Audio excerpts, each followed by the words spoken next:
आमचा वारकरी संप्रदाय हा अतिशय शहाणा संप्रदाय म्हणून मानला जातो, अजूनही मानला जायला पाहिजे, पण तसं नाही. 5-5 लाख रुपये एकेका कीर्तनासाठी घेणारी लोक मला माहिती आहेत. हा काय प्रकार आहे? जेथे न करावे कीर्तन तेथील न सेवावे अन्न, असं तुकाराम महाराज म्हणतात. तिथलं अन्न सुद्धा घेऊ नका, इतकं ते सेवा म्हणून केलं पाहिजे. ती तर वृत्ती गेलीच. मी पेपरमध्ये वाचलेली बातमी आहे, त्यांची रिव्हॉल्वर आणि त्यांचं 15 तोळ्याचं ब्रेसलेट हातातलं चोरीला गेलं.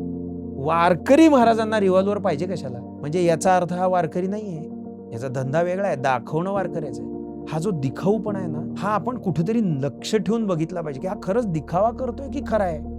थोडंसं बघितलं तरी सापडेल आपल्याला. मग त्यांचे जे काही दीक्षांचे प्रकार सुरू झाले, त्यातला जो प्रॉब्लेमॅटिक प्रकार नावाखाली शक्तिपात दीक्षा हा प्रकार झालेला आहे सध्या. माझ्या पाहण्यात असे पुण्यातच मी तुम्हाला सांगतो किमान 60-70 महाराज दाखवू शकतो की आम्ही शक्तिपात दीक्षा देतो म्हणून सांग. इतकं ते प्रमाण वाढत चाललेलं आहे. काही त्याला अर्थ नाहीये. कुठंतरी आपण हे सगळं जाणीवपूर्वक अभ्यासाने बघितलं पाहिजे. नाही तर काय होणार आहे, आपला जसा तोटा होतो तसा आपल्याबरोबर 100 लोकांचा तोटा होणार आहे. आणि यातनं शेवट कुठे होतो माहितीये?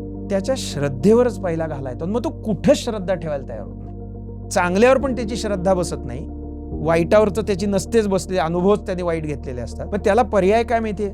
असं काहीतरी गुरु करत कुणाच्या तरी मागं फिरण्यापेक्षा भगवंतांना किंवा ज्ञानेश्वर महाराजांसारख्या सत्पुरुषांना आधी प्रमाण मानावं. ते नक्कीच कुणाला फसवणार नाहीत, कारण त्यांनी कधीच कुणाला फसवलेलं नाही. ते खरेच आहे. किंवा आत्ताच्याही काळात जे येऊन गेले, ज्यांच्या नावाने ह्यांनी बाजार केलाय ना, ते सुद्धा सगळे खरेच संत आहेत. ते खोटे नाही आहेत. त्यांच्या नावावर तर चालतं ना. त्यांचं नाव मोठं आहे. अक्कलकोट स्वामी महाराज, शंकर महाराज, गजानन महाराज, साईबाबा, हे सगळे खरेच सत्पुरुष आहेत मोठे. यांना प्रमाण मानून जरी तुम्ही राहिला आणि त्यांना जरी प्रार्थना केली की मी तुमचं उपासना करतो, तुम्ही मला योग्य मार्ग दाखवा, तर ते 100% दाखवा.